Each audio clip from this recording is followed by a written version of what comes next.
Secretary Noem also told reporters yesterday that ICE may ask people to, quote, validate their identity when asked about Americans carrying proof of citizenship.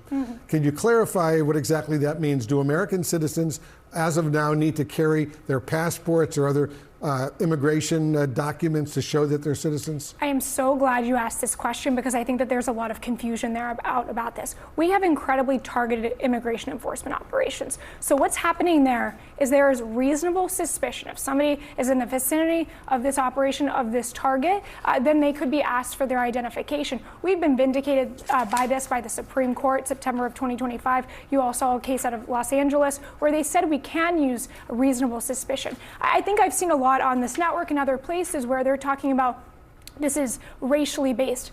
Absolutely not. Racial animus is no place in DHS and is, of course, not used. We're using what is protected under the Fourth Amendment of the U.S. Constitution. All right, let's dive a little bit deeper into that. Absolutely. I want to play this video of a recent incident in Minnesota that has received attention. Do you have an ID on you, ma'am?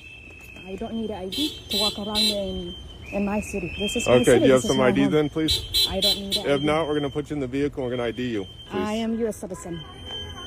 I don't need to carry around an ID in my home.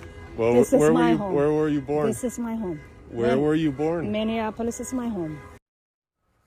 So that video was filmed by a woman who, as you heard, said she is a U.S. citizen. Why exactly was she stopped? Was there reasonable suspicion, which is a legal bar, as you noted, that a crime was committed in that situation? And why was he asking her, where are you born? Like, what was he basing that on? Sure. So either this is, and I haven't seen this video before, so there could be two circumstances here. Either this is a targeted operation and she's around the vicinity of it, around the target. There's reasonable suspicion because there might be a descriptor, or she could be 5'6" and they're looking for somebody who's 5'6". That could be part of it. They're looking for somebody.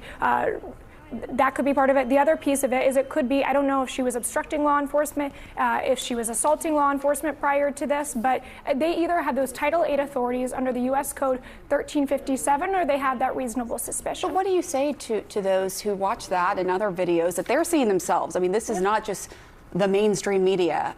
This is, people are seeing these videos and they're concerned that a place like Minnesota is turning into a police state and they're going up to U.S. citizens asking for ID and you know, using I think that tactics. there's So a what do you lot say of to them? fear mongering going